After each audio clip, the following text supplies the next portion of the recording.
My YouTube family, welcome to my channel. आप सभी का हमारे YouTube channel Reema stories of world में स्वागत है। उम्मीद करते हैं आप सभी बढ़िया होंगे। फ्रेंड्स, तो आ गई है आप सभी के लिए एक और नई मज़ेदार और जोरदार कहानी। तो कहानी शुरू करने से पहले अगर आपने हमारे चैनल को सब्सक्राइब नहीं किया है तो अभी कर ले और बेल आइकन दबाना बिल्कुल भी ना भूलें, ताकि हमारे हर न्यू वीडियो की नोटिफिकेशन आपके पास सबसे पहले पहुंचे। तो चलिए आपका ज़्यादा समय न लेते हुए कहानी शुरू करते हैं। सास पे चल गया बहू का जादू। खुशी बहुत ही गरीब घर से थी, लेकिन उसकी शादी अच्छे घर में हुई। पर कमजोरी एक ही थी उसकी कि उसकी बुआ ने शादी के वक्त झूठ बोला था कि दहेज में बहुत कुछ मिलेगा, पर दहेज देने की खुशी के पापा की हैसियत नहीं थी। खुशी के पापा ने जो भी पैसे कमाए खुशी की पढ़ाई में लगा दिया और खुशी की देखभाल में लगा दिया, ताकि उसे अच्छे घर में शादी हो जाए और वो खुश रहे। लेकिन ये बात किसी को दिखाई ही नहीं दी। खुशी की सास हमेशा उसे ताना मारती रहती थी, ओ भिखमंगे की बेटी कहाँ है, चल खाना लेकर आ, इतनी जोर से भूख लगी है। बाप ने 1 रुपया दहेज का नहीं दिया और बेटी है कि 1 टुकड़ा रोटी टाइम पर खाने को नहीं देती है। जल्दी खाना लेकर आ। जी माँ जी, अभी आई, बस 2 मिनट। खुशी खाना लेकर आती है और उसकी सास खाना खाती है। खाने में नमक थोड़ा कम था। ओ भिखमंगे की बेटी, कैसा खाना बनाया है तूने कि नमक ही कम है? तेरे में अक्ल नहीं है? बाप ने 1 रुपया दहेज नहीं दिया और अब तू हमें हमारा ही नमक खाने भी नहीं देगी चैन से? खुशी ने पूछा। माँ जी, नमक तो मैं डाल दूंगी, पर आप हमेशा मुझे भिखमंगे की बेटी क्यों कहती है? मुझे बहुत बुरा लगता है। ऐसा मत बोलिए आप मेरे पापा को। उन्होंने भले ही 1 रुपया दहेज नहीं दिया, पर पूरी जिंदगी मुझे पढ़ाने में लगा दिया। तब उसकी सास कहती है, तेरी पढ़ाई का क्या हम अचार डालेंगे? तेरी पढ़ाई से मेरा क्या लेना देना? मुझे पैसे मिलते तो कुछ काम आता, शादी का खर्चा निकलता, पर सब खर्चा मेरे बेटे के जेब से गया।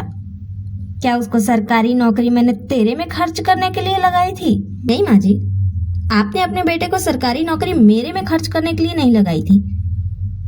तो क्या मेरे पापा ने पूरी जिंदगी ये सोचकर काम किया होगा कि अपने बेटी के ससुराल वालों को भीख देता रहूं? सासू माँ भड़क गई। चुप कर भिखमंगे की बेटी, चुपचाप यहाँ से चली जा। मेरा दिमाग खराब मत कर। तू मुझे बहुत परेशान कर रही है। तेरी जबान खुलने लगी है। दरवाजा बंद कर दूंगी, हाथ पैर बांध दूंगी ना तो एकदम सुधर जाएगी। इससे पहले कि मुझे गुस्सा और तेज आ जाए, चली जा यहाँ से। खुशी रोते रोते वहां से चली जाती है और कमरे में जाकर रोने लगती है। तभी उसका पति वहां पर आता है। क्या हुआ खुशी, क्यों रो रही हो सुबह सुबह ऐसे मुंह लटका के? किसने क्या बोल दिया? आपकी माँ ने।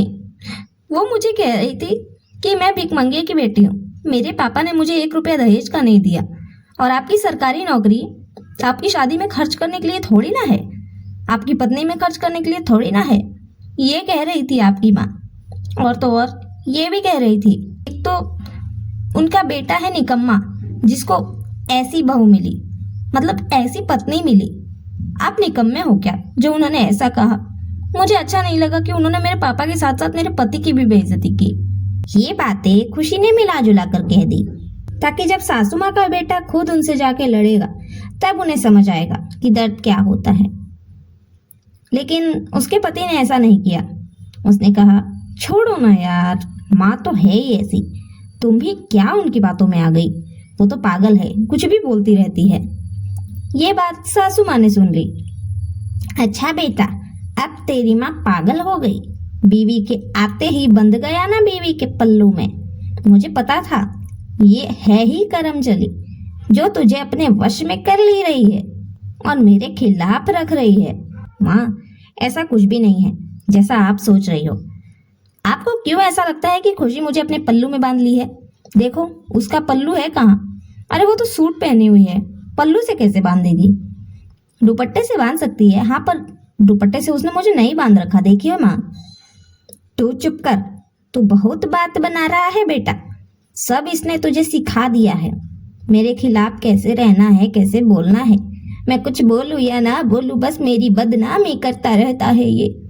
दोनों बेटा बहू मेरे बदनामी करते हैं मेरी। बस मेरी तो जिंदगी बर्बाद हो गई। ऐसा कहते कहते सासू माँ वहां से चली जाती है। खुशी रोने लगती है और कहती है, देखा आपने, आपके सामने जब आपको इतना बोलकर गई है वो, तो पीछे में क्या ही बोलती होगी। बात तो तुम सही कह रहे हो खुशी। छोड़ो, माँ है, बोलती रहे। खुशी अंदर ही अंदर खुश हो रही थी कि उसने माँ बेटे के बीच में लड़ाई तो लगा दी। खुशी बुरी नहीं थी, वो बहुत अच्छी लड़की थी, संस्कारी थी, पर उसकी सास ने उसे ताना दे देकर इतना उकसा दिया था कि वो मजबूर थी। उसे ये सब करना ही पड़ा, जिससे उसकी सास को एहसास हो कि अपने बच्चे से दूर होने का दुख क्या होता है। तब वो समझ पाएगी कि दहेज से बड़ा है प्यार, रिश्ता, मोह, ममता। पर उसकी सास भी इतनी सयानी थी कि इतनी आसानी से तो उसे एहसास नहीं होना था। बहुत दिन बीत गए ऐसे ही। ओ, कहाँ हो महारानी, जल्दी आओ, मेरे सिर में बहुत दर्द हो रहा है, थोड़ा मेरा सिर दबा दे। आइए माँ जी, दबा देती हूँ। आपके गले में तो दर्द नहीं हो रहा है ना?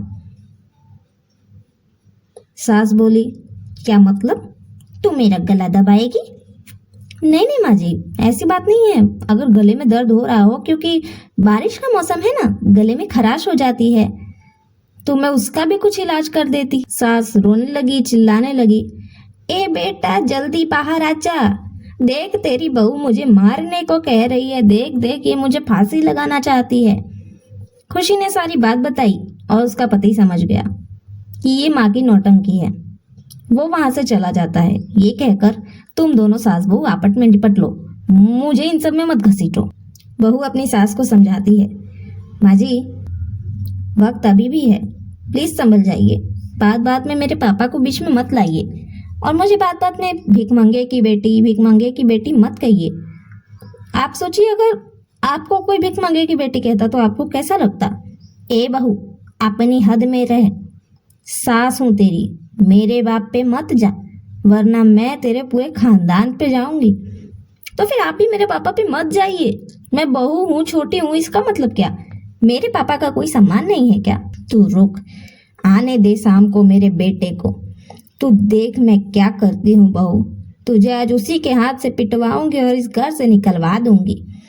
ठीक है, तो देखते हैं कि आज रात को घर से कौन निकलता है, बहू ने कहा। मैं भी देख लेती हूँ ना, शाम को आपका बेटा आपकी सुनता है या अपनी पत्नी की, घर से मैं निकलती हूँ या आप। ठीक है, देख लेते हैं, जा जा, चली जा यहाँ से, मेरी नजरों से दूर हट जा। काम होने का इंतजार सास और बहू दोनों को बेसब्री से था। बेसब्री से दोनों सास बहू इंतजार कर रही थी कि कब शाम हो, कब उनका बेटा और पति आए और वो दोनों एक दूसरे की शिकायत करे। जैसे ही बेटा और पति घर आता है, माँ ने कहा, बेटा तेरी बहू मेरे से जबान लड़ा रही थी, मेरे बारे में उल्टा सीधा बोल रही थी, इसको घर से निकाल दे बेटा, निकाल दे इसको, वरना मैं मर जाऊंगी। तभी बहू उसका हाथ पकड़कर अपने साथ कमरे में ले जाती है और कहती है, आपको अपनी माँ की नौटंकी पे विश्वास करना है तो करिए, पर मैं ये घर छोड़कर जा रही हूँ। बेटा कहता है, क्यों, क्या हुआ? तुम क्यों घर छोड़कर जा रही हो? तो क्या करूँ जी, आपकी माँ हमेशा मुझे भीख मंगे की बेटी कहती रहती है, मेरी इंसल्ट करती है, यहाँ तक कि मेरे माँ बाप से छोड़िए मेरे पूरे खानदान को गाली देती है। मुझसे ये सब और बर्दाश्त नहीं होता। मैं सब कुछ भूलकर आपके साथ रह रही थी, क्योंकि अपना सपना था कि हम मम्मी पापा बनेंगे, अच्छे पेरेंट्स बनेंगे, पर शायद आपकी माँ ये सपना हमारा पूरा ही नहीं होने देंगी। मैं ये घर छोड़ के जा रही हूँ, आपकी माँ को यही चाहिए। उन्होंने साफ साफ मुझसे कहा कि वो आपके हाथों मुझे निकलवाएंगी, तो आपके हाथों निकलने से तो अच्छा यही है कि मैं खुद ही निकल जाऊं। उन्होंने ये भी कहा कि तू देख लेना, चाहे मैं कितनी भी गलती कर लूं, तेरा खून भी कर दूं तो क्या, मेरा बेटा मुझे घर से नहीं निकालेगा और मैं तेरा खून करके रहूंगी, मैं तुझे कभी माँ नहीं बनने दूंगी। अच्छा, माँ ने ऐसा कहा? रुको, मैं अभी उनसे बात करता हूँ। माँ, माँ कहाँ है आप? जल्दी बाहर आइए। ये सब मैं क्या सुन रहा हूँ? आप लोग शर्त लगा रही हैं कि मैं किसे घर से निकालूंगा और किसे नहीं। आज तो आप ही घर से निकलेंगी माँ। मेरी पत्नी है ये, और मैं इसके सिवा किसी और के पास कैसे जा सकता हूँ? भला आपकी साइड कैसे रहूं? आपकी जिंदगी का आप कोई भरोसा नहीं, कब तक रहोगी कब तक नहीं। लेकिन मेरी जिंदगी का तो भरोसा है ना। मेरी बीवी है, मुझे बच्चे करने हैं, अपनी पूरी जिंदगी खुशी से बितानी है, और आप मेरी बीवी को ऐसी ऐसी बातें बोल रही हैं। अभी के अभी अपना सामान पैक करिए और निकल जाइए मेरे घर से। पीछे खड़ी खुशी बस हंसे जा रही थी मन में। उसे देख देख कर सासू माँ को जलन होने लगी, पर उनके दिल को बहुत चोट पहुंची कि उनके सगे बेटे ने उनके साथ ऐसी बात की। वाह बेटा वाह, क्या बात है। अपनी बीवी के लिए आज तूने अपनी माँ को पराया कर दिया। तुझे जरा भी अंदाजा नहीं है कि मुझे कैसा लग रहा होगा ये सब सुनकर बेटा। क्यों ऐसा बोल रहा है माँ का दिल दुखाने? क्या अपनी माँ से दूर होकर तू जी लेगा? नहीं जी पाएगा बेटा, मैं बता रही हूँ तुझे, बहुत पछताएगा तू। मैं तेरी माँ हूँ, और आज तक तुझे पाला पोसा, इतना कुछ किया, इसीलिए कि तुम मुझे घर से निकाल दे। तब बहू आगे आती है और बोलती है, जी माँ जी, हर माँ बाप अपने अपने बच्चों को इसीलिए पालते पोसते हैं कि बुढ़ापे में वो उनका सहारा बने, उनके खिलाफ एक शब्द ना सुने। और आप आज सालों से मुझे, मेरे माँ पापा को लेकर गाली देती आ रही है। मैं कैसे सुन रही थी? अब मुझसे और बर्दाश्त नहीं हो रहा माँ जी। सुनिए, मैंने आपसे जो कुछ भी कहा माँ जी के बारे में वो सब झूठ था। माँ जी ने ऐसा कुछ भी नहीं कहा था। वो सब मैंने इन्हें एहसास दिलाने के लिए कहा आपसे, ताकि आप इन्हें कुछ बोले तो इन्हें एहसास हो कि आखिर दर्द होता क्या है, क्योंकि माँ जी को एहसास ही नहीं था। क्या बहू, सच में तुमने ये सब मजाक किया, मस्ती की, या ये सब साजिश की ताकि मुझे एहसास हो जाए? जी माँ जी, ये सब एक साजिश थी मेरी ही, ताकि आपको एहसास हो कि हर माँ बाप अपने बच्चों से उतना ही प्यार करते हैं, उतने ही लाड से पालते हैं उन्हें। आप हमेशा मेरे माँ बाप को गाली देती थी, मुझे इतना बुरा लगता था। आज आपके बेटे ने आपको गाली दी तो आपको कितना बुरा लगा। सोचिए मेरे माँ बाप के दिल पर क्या बीतती होगी जब मैं उनसे कहती थी कि मेरी सासू माँ नहीं मान रही, मैं मायके नहीं आऊंगी और मैं आप लोग से बात नहीं करूंगी। आपने तो मेरा उनसे बातचीत करना सब बंद कर दिया था। सोचिए क्या बीतती होगी उन पर और मुझ पर। अब जाके एहसास हुआ आपको। मुझे माफ कर दे बहू, मुझे माफ कर दे, मेरे से गलती हो गई। मैंने बहुत बड़ा पाप किया जो एक माँ बाप को उसके बच्चे से दूर किया और दहेज के लिए अपनी बहू को दिल दुखाया। मेरे को माफ कर दे, मैं बहुत बड़ी गलती कर दी बेटा। बस अब मुझे माफ करके अपने पास घर में रख लो। मैं कभी ऐसा नहीं करूंगी, मैं सुधर गई बेटा, सुधर गई, मुझे माफ कर दे। बहू ने अपनी सास को गले लगा लिया। उसके बाद बेटा भी आकर माँ के गले लग जाता है और माँ को सॉरी कहता है। उसके बाद सब कुछ ठीक हो जाता है, पूरे परिवार मिलजुल कर अच्छे से रहने लगता है। तो फ्रेंड्स, ये थी हमारी आज की कहानी।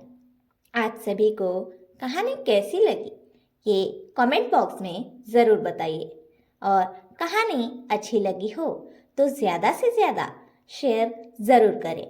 Thank you.